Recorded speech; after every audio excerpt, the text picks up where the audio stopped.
everywhere you go, you're going to take your thoughts, your feelings, your beliefs, your associations, your past, your memories, your identification with form, your identification as this body.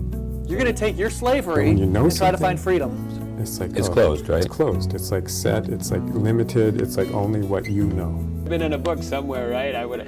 That's exactly right. Somebody would have told me. Just the idea that hey, you could do that for yourself, you know, and it's not going to interfere with your job or your wife or your family. Hello, my name is Richard Miller, and welcome to the NeverNotHere Cafe. That's our new acronym for part of our NeverNotHere show, where we're just having casual conversations in a cafe setting. And we're here with Richard Lang today. We've talked to you last week, but wasn't really last week. It was a couple hours ago. What's time? What's time in this day and age, right? So we've had a few different conversations and talks. You know what I wanted to talk about was, in a way, I want to talk about meditation. Because so many times we go to a retreat and we start by sitting silently, and the teacher usually goes into seclusion or into a smaller room and sits. And I've been feeling guilty, like maybe I'm supposed to be doing that before I do these shows, you know, because I really just come off. You haven't? Oh, you didn't notice? But we were talking about sitting and the pleasure of sitting, and, you know, for me, I never really got into it, you know. I mean, I used to sit and be kind of frustrated and thinking, like, what are you supposed to be doing here anyhow? And I thought you were supposed to be doing something. And so then I knew I wasn't. And somehow coming from that some kind of a neutral relaxation seems to be important to some teachers, because that's the way they start their seminars or their satsang. And this show is just rocking and rolling, I guess. Well, shall I tell you what my profound thoughts on meditation are? Of course. I think there are probably two ways to meditate. And one way is to meditate hoping to discover who you really are or to get somewhere. And the other way to meditate is to be already seeing who you really are. And then when you're meditating and already seeing who you really are, noticing the open space here, noticing the absence of face here, or with eyes closed, being aware that your capacity for sounds, feelings, sensations, and so on, that come up in this open space, but which don't disturb the space at all. And so when you're meditating and you're aware of that, well, you're at home, there's nowhere to go, but things arrive in you, and it's very, I enjoy doing that. So I suggest you will, why not meditate without your head? Why take your head into meditation when you don't leave have that to? Outside, right? Yes, and you can your galoshes. You can even start by looking with your eyes open, and you'll see your body's headless. And then when you close your eyes, of course, my body disappears, and I've got sensations now and thoughts, and I'm capacity for them. Wonderful. Because I was always thinking, you know, meditating was supposed to be somewhere. You know, it's the strangest thing, because you just said a very simple thing that in meditation, you could see there's no disturbance. It's this two-way thing, isn't it? There I see your face, here I see no face. There I see movement of your eyes and so on, here no movement. There I experience thoughts and feelings and perhaps disturbing feelings. And here, no thoughts or feelings. Here, the space of being which can never be disturbed. And so it's just a matter of not only being aware of the content of awareness, but aware of awareness itself to this space here. Somehow you're making things really simple, you know, because because I always thought when I was meditating, I was having a disturbance, you know, and then you just said, no, well, just really, you're not having a disturbance. And all of a sudden, I mean, just the slightest little twist of a syllable almost, you know, just such a small hint, but important. Yes. And say, look a little closer because there really is no disturbance. And you go, my God. Exactly. Because I was believing there was a disturbance. Because I remember times when we would be doing, in 20, 30 years ago or something, and the spiritual feelings were always guarded and felt like, oh God, someone's going to come in and take my spiritual feeling away, Right. and I have to guard it. And it was also, we were coming from such scarcity Yes. of experience, spiritual experience, let's say.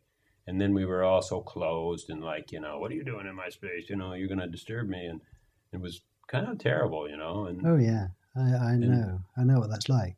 But now, as you said, it's a matter of where you place your attention. And you're not only placing your attention outwards, but also at zero distance. And you know those magic eye pictures where you look in the collection of dots and you can't see anything. And then if you relax your focus and sort of look beyond it, you suddenly see a three-dimensional picture. You seen those things? I've seen kind of like, the pictures that look different ways from different points. Oh, well, this is different. It's Yeah. and you just relax your focus and look further, and suddenly you see a three-dimensional collection of shapes. Well, what you're doing with seeing who you really are is you're not looking that way and relaxing your focus. You're kind of including this way, this space. Most people overlook the space that's right where they are and imagine there's something here, themselves. And what we're doing now is actually paying attention to what it's like at zero distance, where no one else can see, and it's absolutely crystal clear and undisturbable. Even in the midst of a hurricane, it's the still center at the heart of the chaos. And that stillness and spaciousness is your true nature. It's always there, never goes away, and there's nothing in the way of seeing it. It's totally accessible. And you only have to know where to look. And from that moment on, really, you've no excuse for not seeing it unless you don't want to see it, see. But you know exactly where to look or where to listen, see. And there's that wonderful clearness, peace, if you like, stillness, emptiness that is full of everything going on. Fantastic. It's such a simple a pointer. See, now this pointer method is just like, it says, okay, where this pointer goes, just get with it that this is like your attention. Yeah. And you can go here, you can go on objects, and you can go back to yourself, and your attention goes back to yourself, because that's what all this self-inquiry is all about, is focusing your attention, as far as I can see.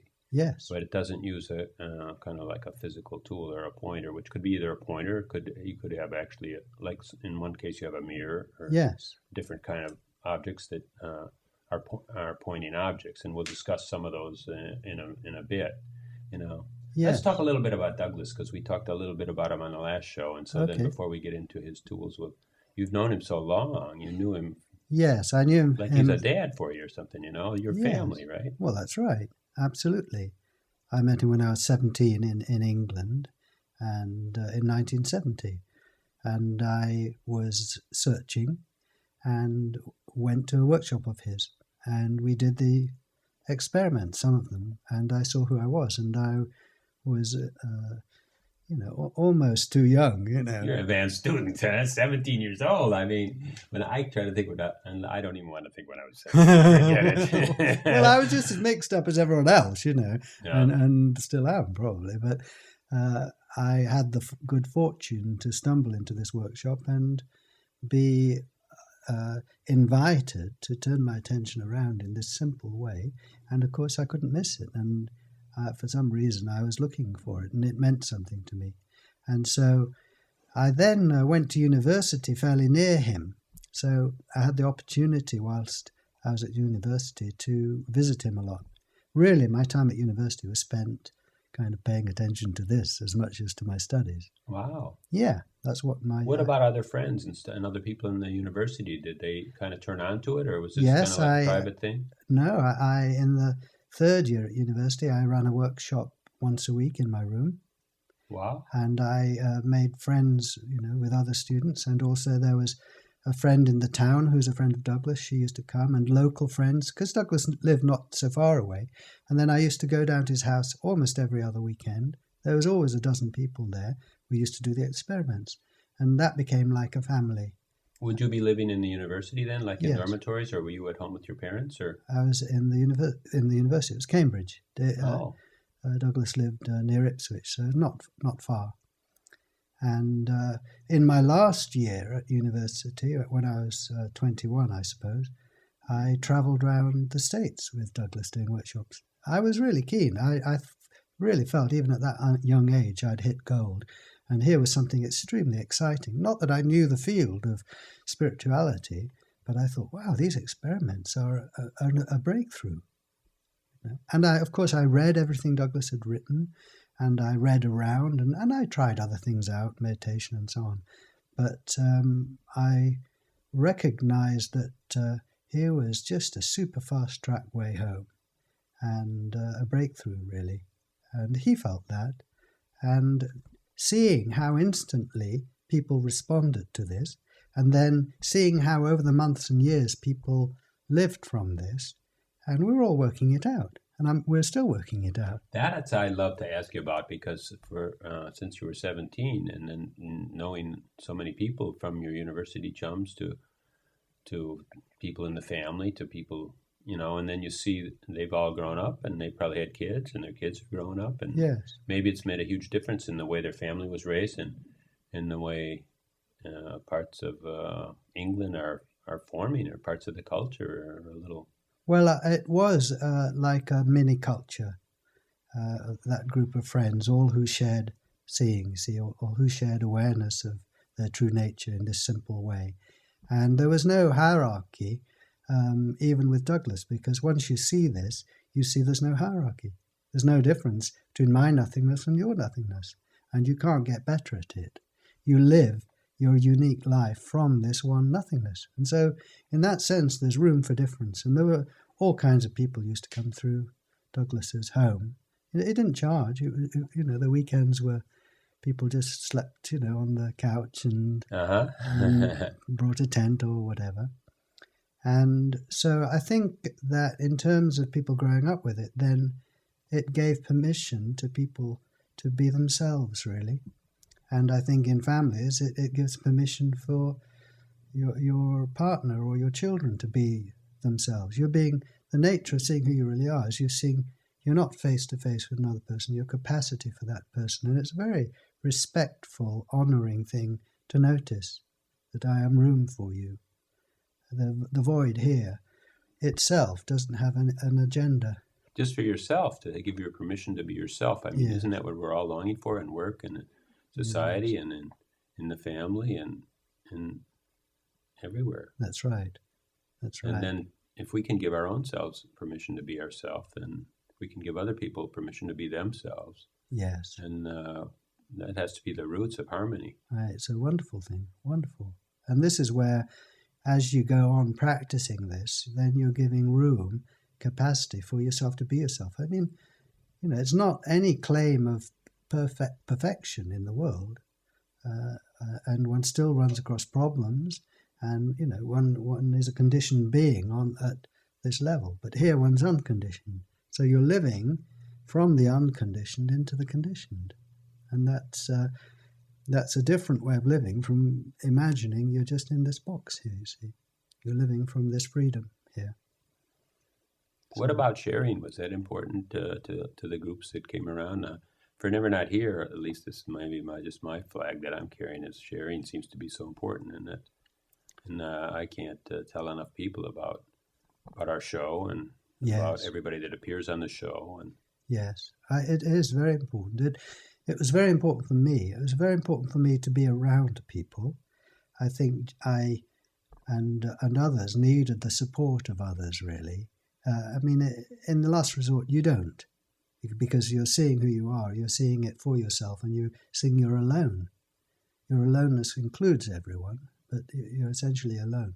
But you've grown up in a wider culture that is reflecting back your appearance and identifying you as that, which is fair enough. And However, when you're with friends who are aware of who they really are, then there's a different kind of atmosphere in a way. And it's in the culture that you can, for example, speak about who you really are. And it's a kind of understood. It's not, necessary. You can be anywhere and see who you really are. And no one has the power to give me a face here, see. But it's enormously encouraging to have friends who are on the same wavelength. And so I personally sought that out. And part of the benefit of going around giving workshops is that you make more friends that you share this with. Yes, so I that's why I went to Douglas's house a lot, because I wanted to be with others who were interested in this. And also why I go around sharing it in part is to make more friends on this wavelength. And of course I profoundly believe this makes a big difference. And I see how effective it is in workshops. People see this and instantly start living from it, and more and more so. It's beginning to spread more like wildfire than just a slow burn, But so I'm just doing my bit to share this way home. And the experiments are powerful because they are essentially non-verbal. When you point and look at the place you're looking at, you're not trying to understand what you're seeing or work it out by thinking. You're just seeing, and seeing there's nothing here. Let's say it again then from the top, just in case someone didn't see last week. Okay, so the experiments were developed by Douglas for testing a hypothesis, if you like. And the hypothesis is that you are not what you look like, or you're not at center, zero distance, the same as what you look like from, say, 3 feet. Now, it is a bit like a scientific experiment. And you can see what I look like from, say, 3 feet. And you see my head on my shoulders. Now I'm going to test the hypothesis or the theory that I'm not what you see here. And you can't tell me whether or not I am like that here, because you can't get here. You can't get to zero distance, but I'm right here.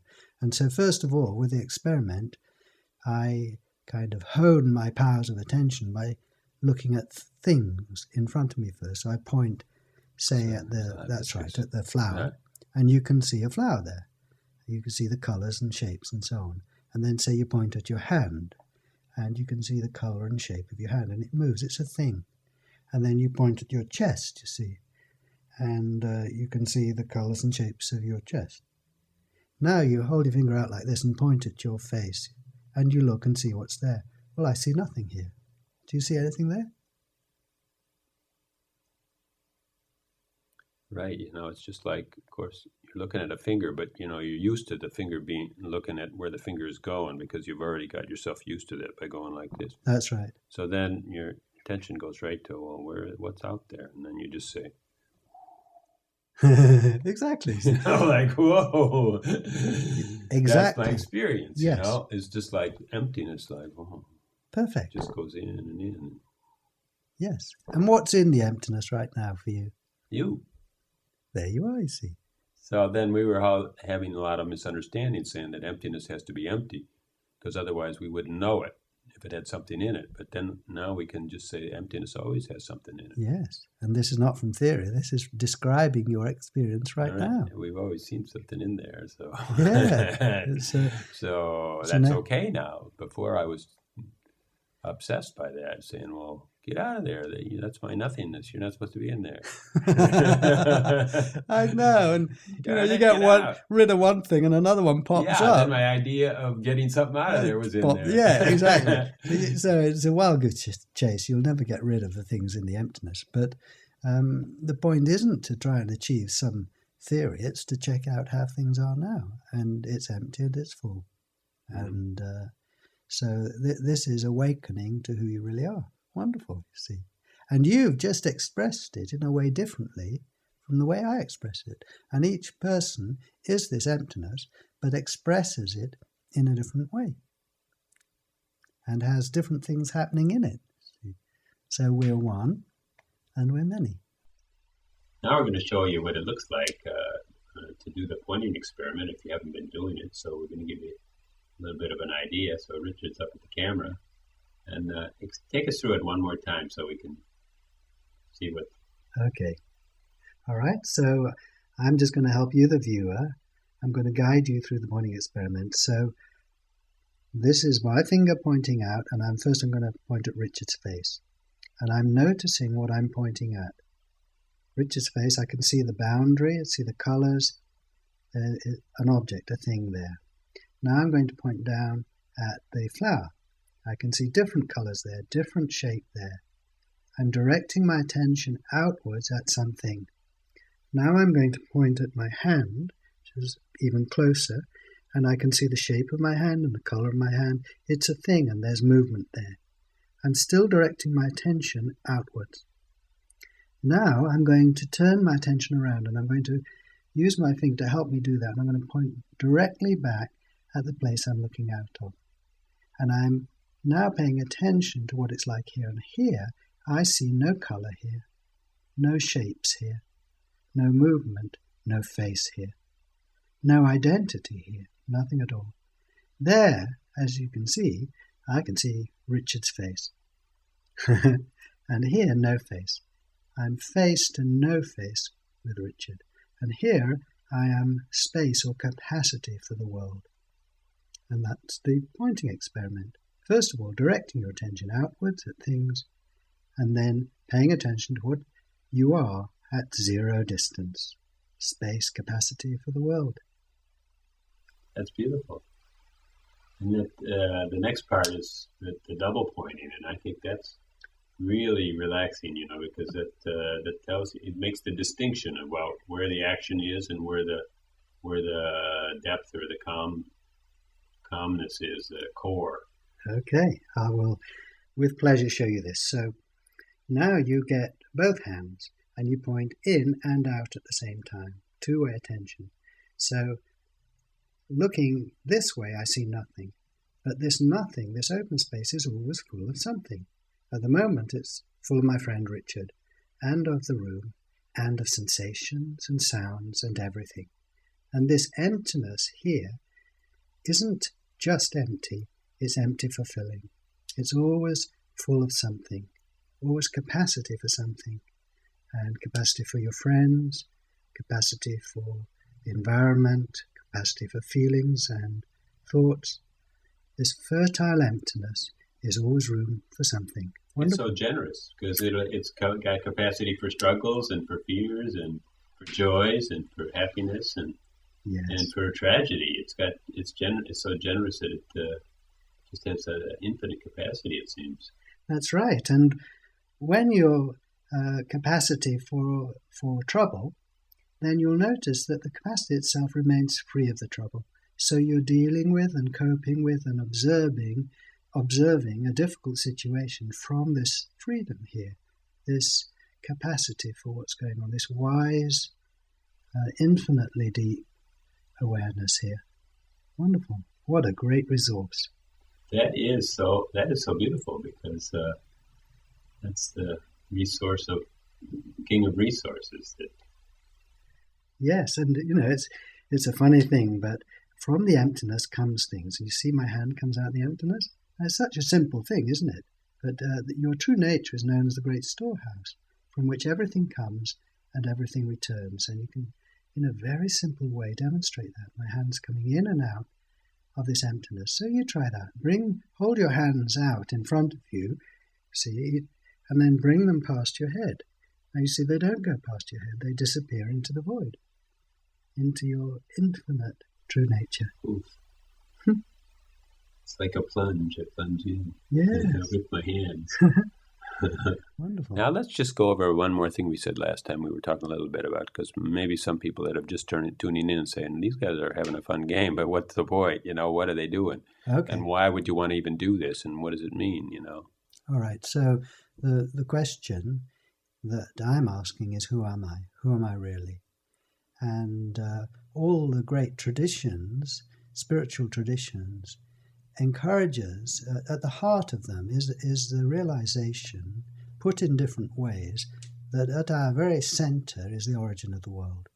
Now, I put it in different ways, that your true nature is Buddha nature, or God is your true self, or the one is within the many, or awareness, presence. People say lots of things. So there, within all the different traditions, you'll get this rumor of this secret. The great mystics claim that they have awoken to this secret, this reality, this treasure within themselves, and they've awoken to who they really are. And that when you awaken to who you really are, it changes your life. Everything is the opposite and inside out from the way that you were told it was. And it is the discovery of everlasting life. Even death has no power over your true identity. So that's the theory.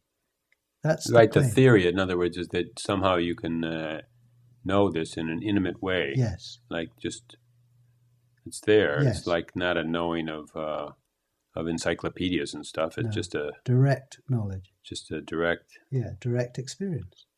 Being it and just Yes. say, "Whoa." And That's that's what we're trying to do. What we're doing is making. That's one context that people who have inspired humanity, who've changed the course of civilizations, have discovered this. This is what their power and inspiration springs from, is their awakening to who they really are. Buddha, Jesus, whoever.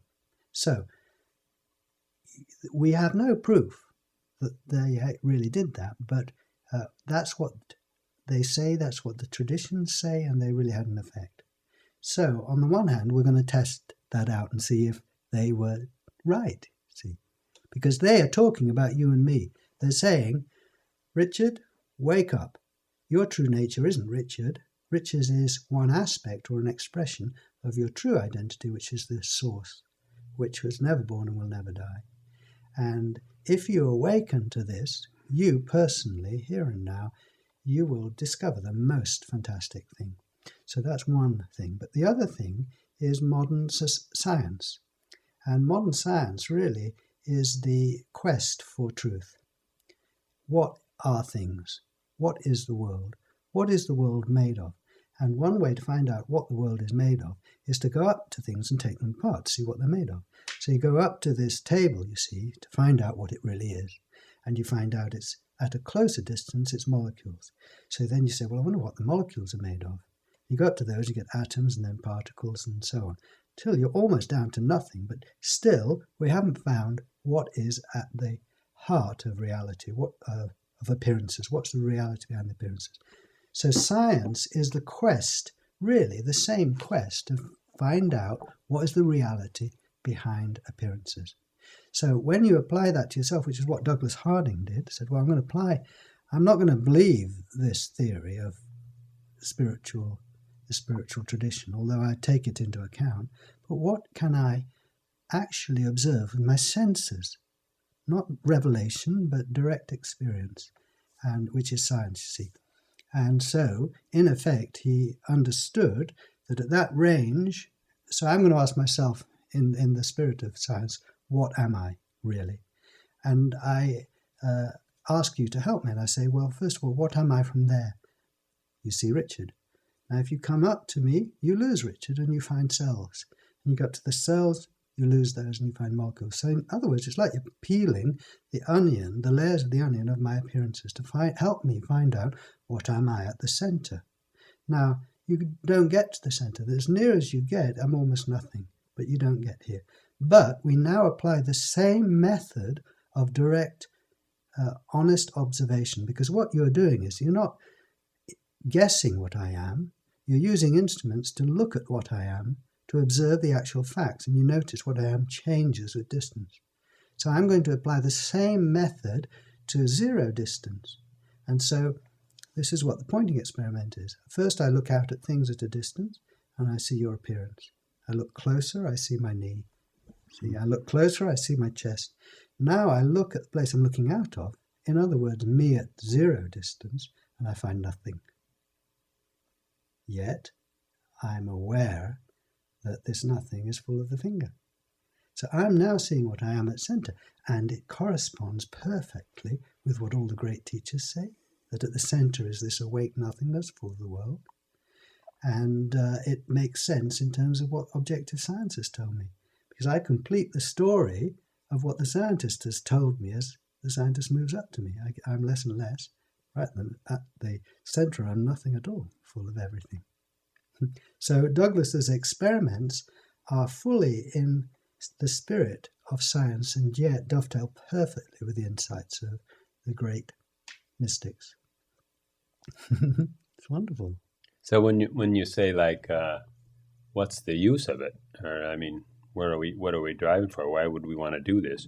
Then that part where you're pointing in two directions at once is really interesting, because you notice what's in the nothing, what is the nothingness, and what's in it, and what's in it is difficulties and pleasures, and it's yes. all the objects. Yes. And that there's desires and fears are in, but not here. Yes. And then you can see the difference. Yes. Kind of like make a distinction. That's right. And this is both a scientific, plain, scientific observation that right where you are, there are no problems. Problems are there and not here. Now, whether or not that helps you with the problems is a secondary thing. I would suggest, in the sense that if your primary object is to find the truth, you can look for the truth whether it helps you or not. And, however, in finding the truth that you're free of problems, this is enormously helpful and freeing. And you are now have the opportunity to live your life from this freedom, which is what all the great mystics are talking about. And you're testing their claim in each moment, see. And the discovery, for example, is that I'm not in the world is in me. Objectively, I'm in the world. You can see me surrounded by these walls. But from my point of view, there isn't a wall here. Open space, my hands disappear into consciousness. And this room is in consciousness. And so I am not contained. Now, does this affect the way I am? Yes, it does. It's the difference between just identifying with what I look like, which is kind of like this, and seeing what I am, which is like this. Right, I've got no boundaries. It doesn't make me, perfect in any way, but it has profound effect. I think it has a profound effect, because a lot of times in spirituality we say, well, this doesn't get you anywhere. There's absolutely no use for this. Nothing is really happening, and a lot of things that seem esoteric. But I mean, it's just like, 2 + 2 is 4. If somebody feels an intense separation, a war can spring out. Right. Yes, exactly. But if somebody doesn't feel an intense separation, they feel a oneness. No war can spring out. World wars happen. It's got to be pretty, really important. Yes. I agree. I absolutely agree. And that is so vividly demonstrated by noticing that you're face to no face. This isn't a vague idea of being one with the other person. This is having a look for yourself and counting how many faces you see. It's very simple. Is that the experiment that we're going to do? Is that called the face to no face? That's right. And you can do it either with a tube or without. And we're going to demonstrate doing it with the tube. Is our tube close? It's here. All right. Yeah. I'm going to take my glasses off. Okay. Well, I'm going to move my flower. Yeah. I think I'll move this glass. I'm going to move this down here. Let's see. This might be in the way of the shot. I'll go off the set for a second. Okay. So I'll just say a little bit about this experiment. Please. Right. And I'll actually tell you how it was invented. Okay. I think that's a good way in. So this is probably in the late 60s. And in fact it was. And Douglas Harding had discovered his no face in 1942 in India. It was after an intense inquiry, and in effect he finally gave up on trying to work out what he was at the centre by thinking, and he just stopped and he looked. And it's partly from looking at a picture someone had drawn of themselves from their own point of view. And if you draw what you look like from your own point of view, you don't draw your head because you can't see your head. Oh, you mean Right? just kind of drawing everything in perspective? The legs are coming out, That's right. and hands are here, and then Yeah, that's and it. you can see your nose too, right? Yep. So the guy drew his nose in the picture, right? And drew his It looked like a moustache. mountain, right? And mustache Yeah, too, huh? that's right, So it moustache. was a field of wheat, right? All the way along the bottom of the picture. Yeah. But no head, you see. And Douglas saw this picture and realized this is a view from the center. And from the center, you don't see your own head. You don't see anything solid at the center. You're not solid, you see. Right. So anyway, it took almost 20 years before Douglas actually shared this with someone else. Because whenever he talked about it, people thought he was mad. They just heard him talking about having no head, and they didn't look for themselves. So you would think someone was mad, because obviously from the outside, everyone's got a head. But in about 1960, he shared it with his secretary, who was typing out the manuscript for his book on having no head. He was typing out the manuscript, read the description, and saw it herself. And at that point, Douglas thought, phew, I can die now. I've shared it with one other person. Now, in the following years, gradually he began to share it with more people. And then I think it was 1968, he came to Toronto and to the States with a friend, Colin, who had just trained as a teacher.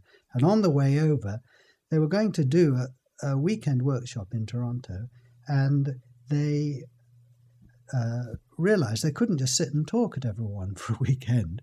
And it was in the days when encounter groups were kicking in and people wanted to do things and learn through doing, and rather than just being talked at. So they decided they got to do some workshop exercises. And so the pointing developed. And obviously at that point, Douglas had noticed for a long time that he was face to no face with others. But sometime, I think the year before, he had been in India. So I think this was 1967, he was in India. He'd gone back. He was in India in the war, you see. And then he'd gone back, almost 20 years later, just to look at his own haunts. And he went and visited Anandamoy Ma, who was a teacher there. And I think he went to the Ramana Maharshi ashram because he felt inspired by these people. And when he was visiting Anandamoy Ma, who was a very famous saint, I think in Varanasi, I haven't been to India, but anyway, they used to sing the kirtans there, I think, and he had a sort of audience with Anandamoy Ma, and she couldn't speak English, but there was some kind of communication. At the end of the meeting, she gave him her shawl. Now, he came back to England with this shawl, and he'd met a lady called Sarah at the Ramana Maharshi ashram, and she visited him in England. And he was trying to explain the no-head thing with her, you see. And he turned and he saw on the table this shawl. So what he did was he got the shawl, just thinking on the spur of the moment, right?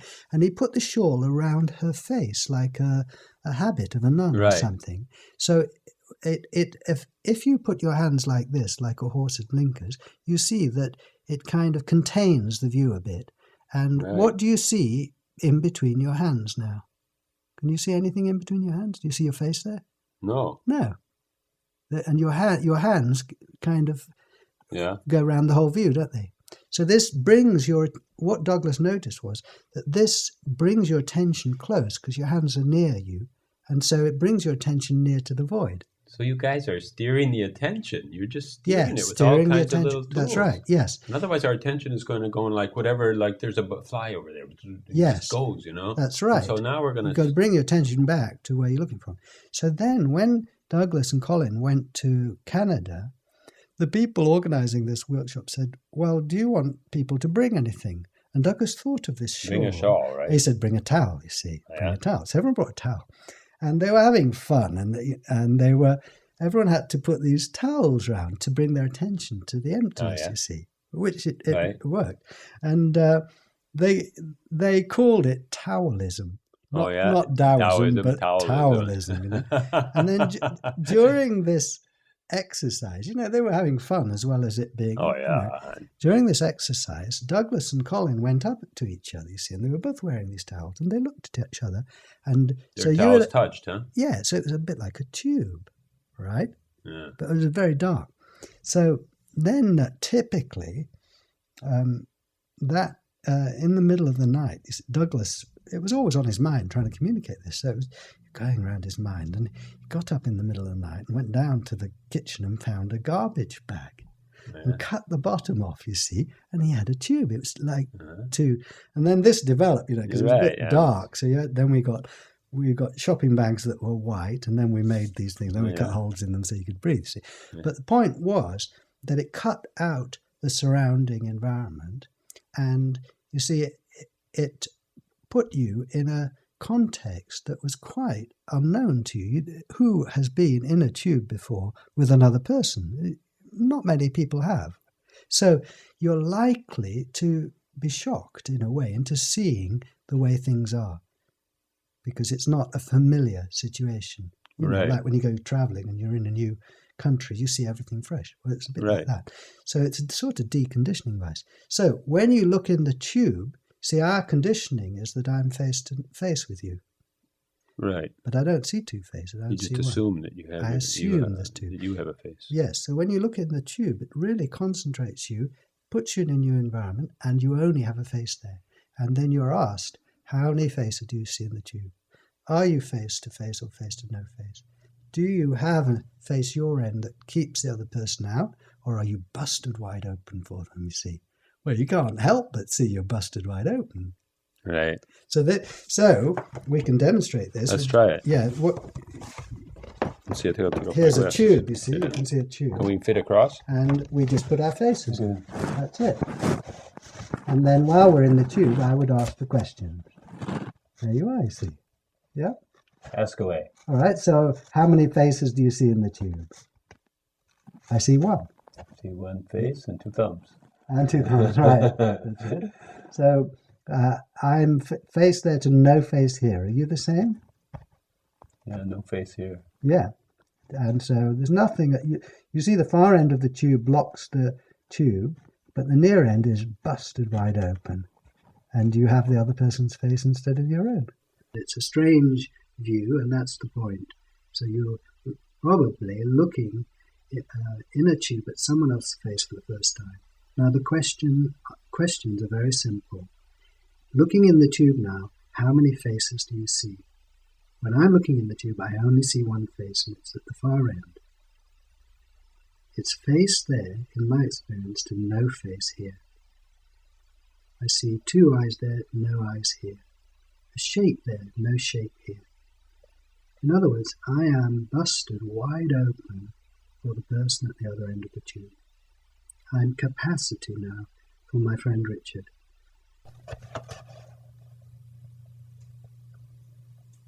So this is face to no face. Face to no face, yes. Whoa. That's experiential. Exactly. So this cuts out the surrounding environment. Right. So you've just got the other person's face, and you can see what is so obvious, that you're face to no face. Right. So I'm right now busted wide open for you, and the viewer will be able to have seen this for yourself. We put you in the tube with Richard. I hope it wasn't too shocking, folks. I think I shaved this morning, but I'm not so sure. And so you were wearing Richard's face at that time, you see. You were capacity for Richard. And we call this trading faces. See, I give you my face. You've got my face now. And I'm the capacity for you. I'm the capacity for you. That's right. We're capacity for each other. I mean, I see I'm capacity for you. Do you see your capacity for me? Right. I just see that I'm capacity for everything. Exactly. I allow everything. And there's really, as hard as I try to cut stuff out, no way. My capacity doesn't go for it. No, that's right. Isn't that something? Yes. If you're aligned with that, and aren't fighting it, it must make life so wonderful and so easy that you realize that I'm capacity for everything, and everything can be accepted and can go through my life. Yes, and when life isn't easy, then you're capacity for that. and you're not kind of adding resistance. When I think that I'm in my head here and say I've got a problem with someone, then we're like this, you see. And I'm. Well, it's like the resistance is just a dream. It's like a dream of something that's not here, and saying, "Oh gosh, I wish it was like this instead of this stuff that's here. I don't want it." I know what you mean. Another way of putting it is to say that the view of being face to face with you, I understand as being from someone else's point of view. So the camera now looking at us both will see us head to head, the viewer. Right. And so we understand that from the viewer's point of view, there are two heads here. But what I am from my point of view is face to no face. And each viewer from their own point of view. Yes, is capacity for the other person. And this really is a different way of living, to be conscious that you are capacity for the other person, which means that you become the other person from your point of view, because there's no dividing line between the space and what's in it.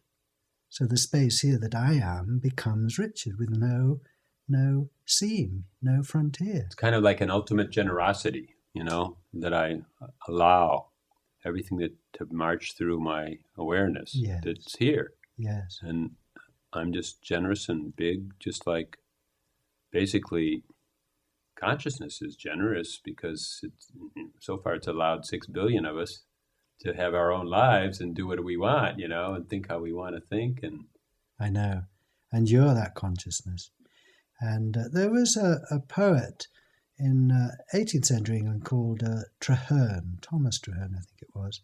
He was also a priest, and his poetry was discovered only I think, in the 19th century. And anyway, his collection of poetry was called Centuries of Meditation, or it was named that. But it's got a beautiful line: "You never enjoy the world aright, till the sea itself floweth in your veins, till you're crowned with the stars and clothed with the heavens." Something like that. Well, when you see and know yourself the sole heir of the whole world. So when you see who you really are, you're alone. You're the only consciousness. And you are clothed with the world. In a sense, the emptiness is naked. It's absolutely nothing, you see, naked. And yet it's clothed with what's in it. With whatever's in it, yes. Everything that's in it. That's right. So right now, in a certain sense, my true nature, I am wearing this room. And when I look out at the stars, I become the stars. I like my crown. And this is who you really are. It's your true nature is just fantastic, fantastic. So rich, so generous.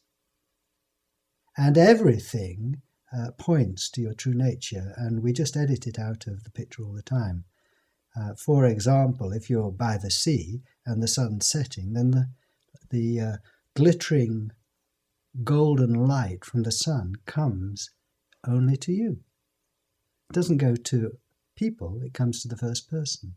And when you turn around, you don't turn around, the world spins around you. And when someone else turns around, nothing happens in the world. And when I close my eyes, you see, nothing happens to the room for you. But for me, you disappear, now you reappear. And these are powers of the first person that don't have a practical value or effect in the world, but confirm to yourself the reality of who you really are. Your true nature is the origin and the center, and fantastic, fantastic. And everything points to this. Everything points to it. You eat food, and other people it goes into their mouths and doesn't taste, and here it disappears into the void and you get taste. So we're kind of going off the deep end here. We're not trying to convince you of anything. We're just saying play with us, give it a shot and see what it feels like. Feel it, and it's an intention pointer, right? Yeah. And you see, we're not really trying, I'm not trying to convince you, I'm celebrating for myself the truth. And I realize I can't convince anyone else. I can't show anyone else my no head, because everyone sees my head. So I'm just describing my experience, but I'm asking you and asking the viewer to look for yourself, see what you are for yourself, and then you tell me. So it's not a matter of trying to even prove it, but just Right. offering something and sharing something. Right. It's a great... So all these exercises are in your book, right? That's right. Seeing who you really Seeing are. who you really are. Yeah, that's it. And And that's by Watkins, right? published by Watkins, Mhm. but you can get it, yes, published by Watkins. And Right. articles by Douglas Harding and others in there as well. Oh. Yeah.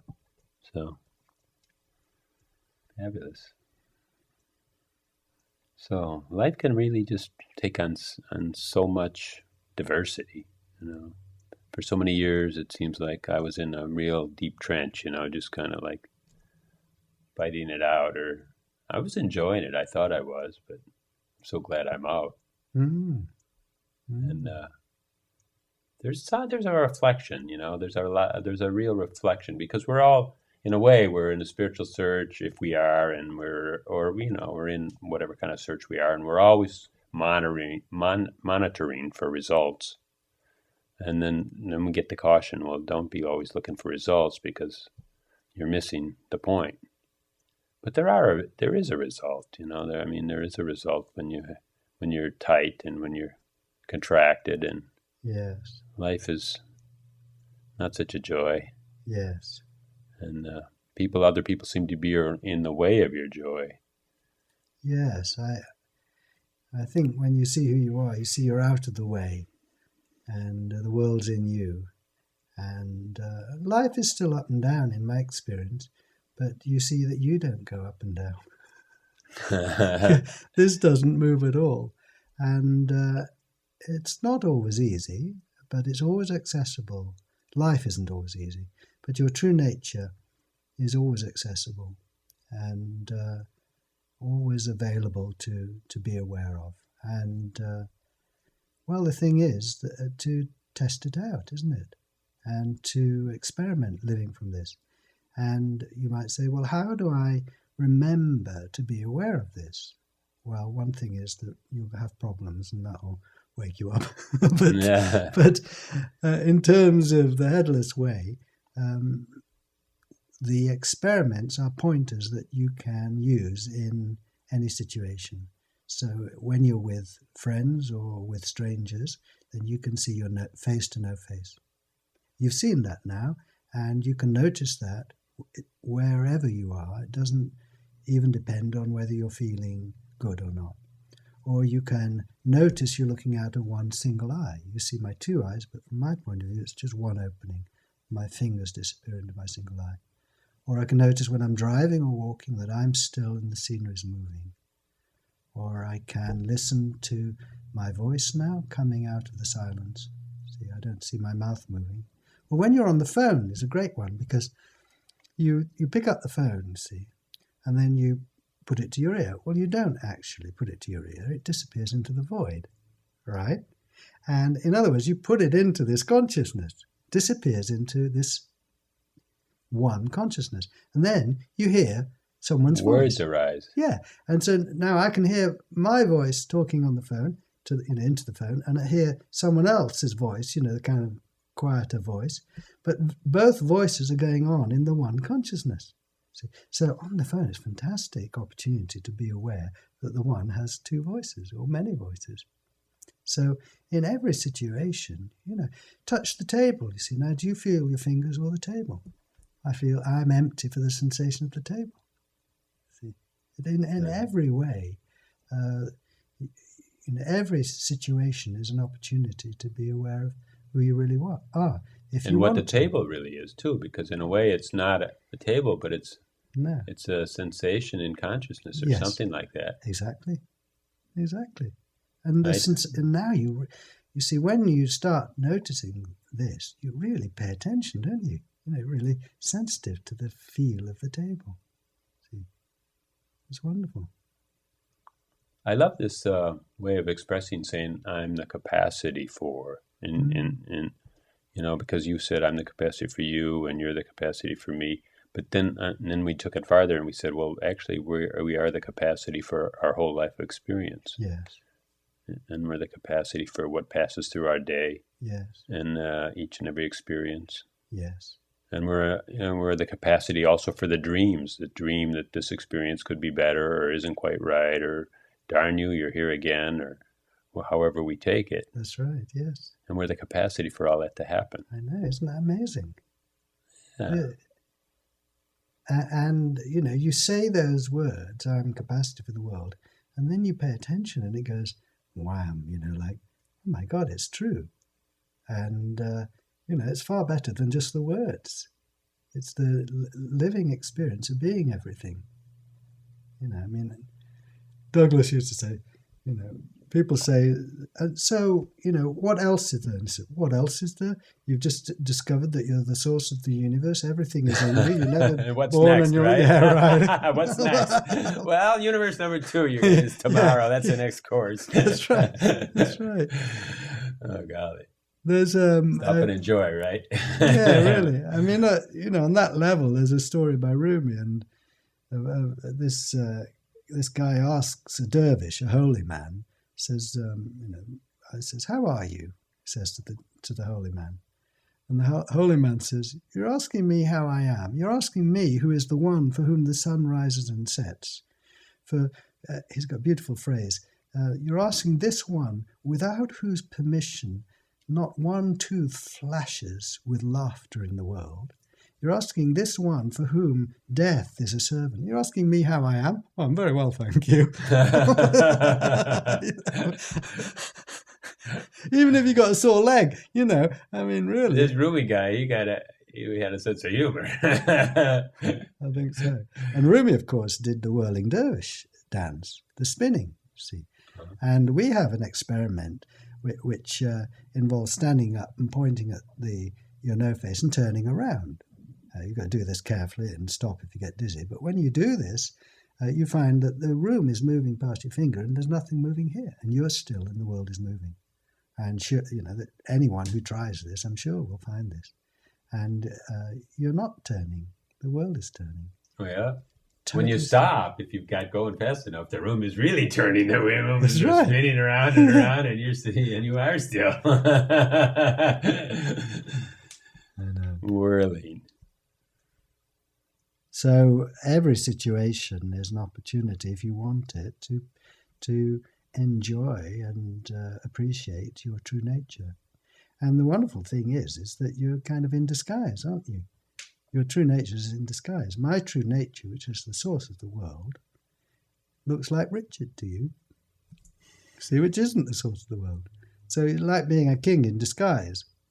The king owns the country and is in charge of the country, but is in disguise as an ordinary citizen.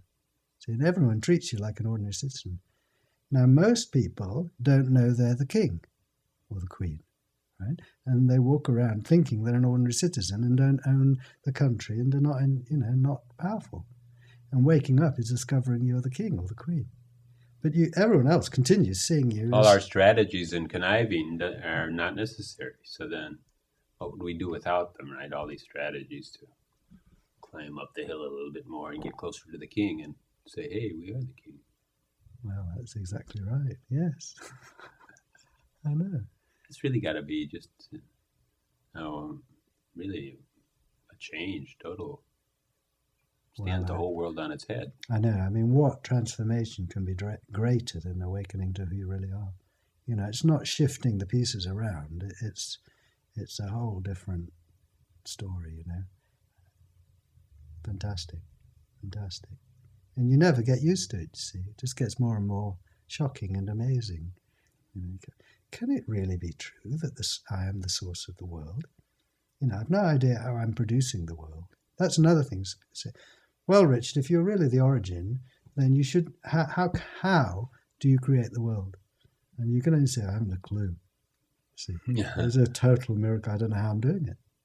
See, just springs out. Right? Springs out without any effort, and no plan. See, no plan and no guarantee of what's going to come next. But this is the way, you really want it. This is the way you set it up. This is a bit boring if you knew what was going to happen.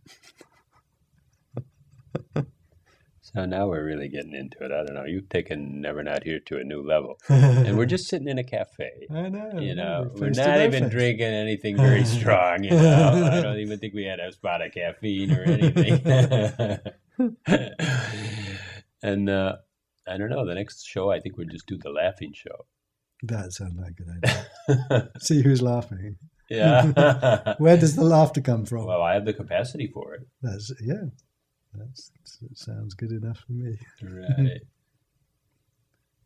Yeah.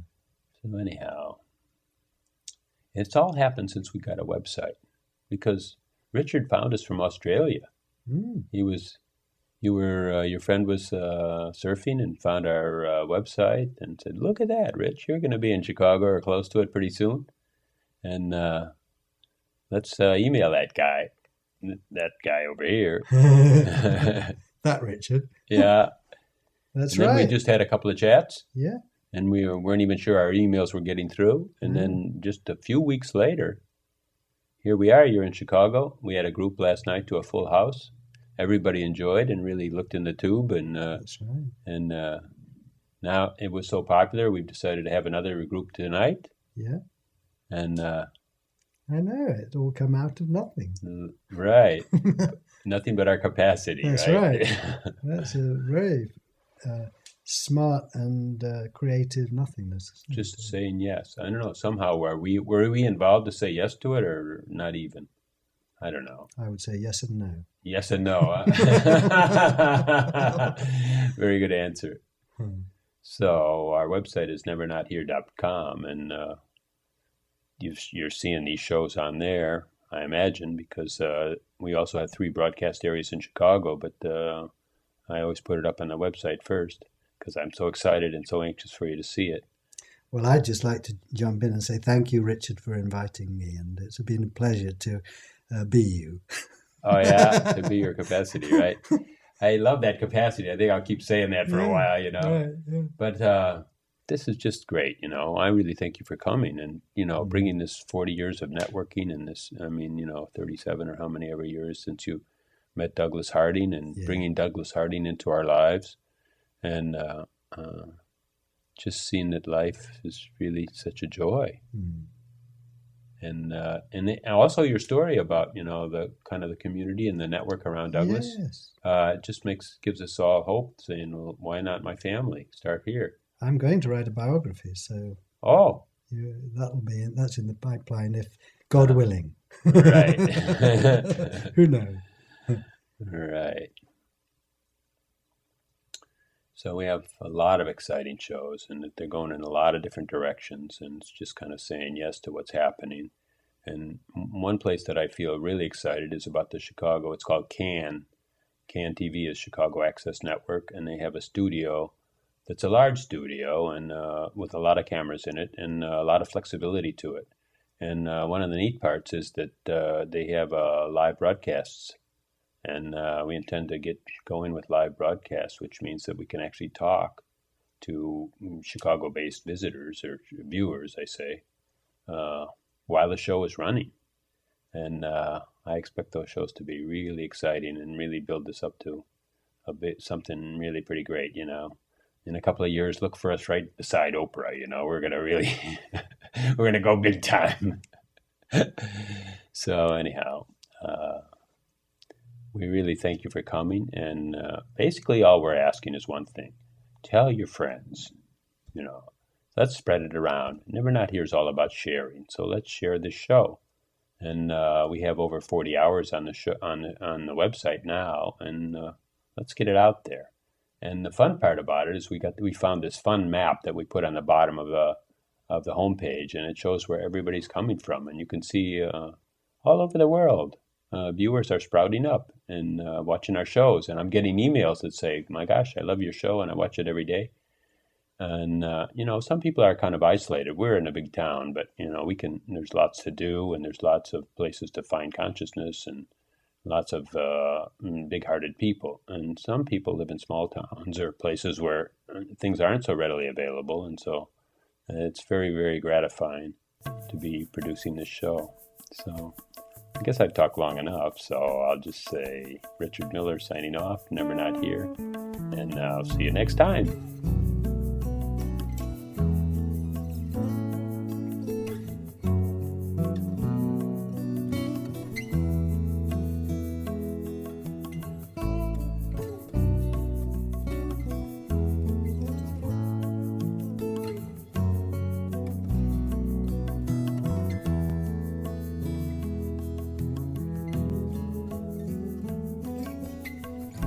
Your beloved calls you here today to ask you for this dance. What will you say? Are you gonna throw the chance away? And do you hear the music?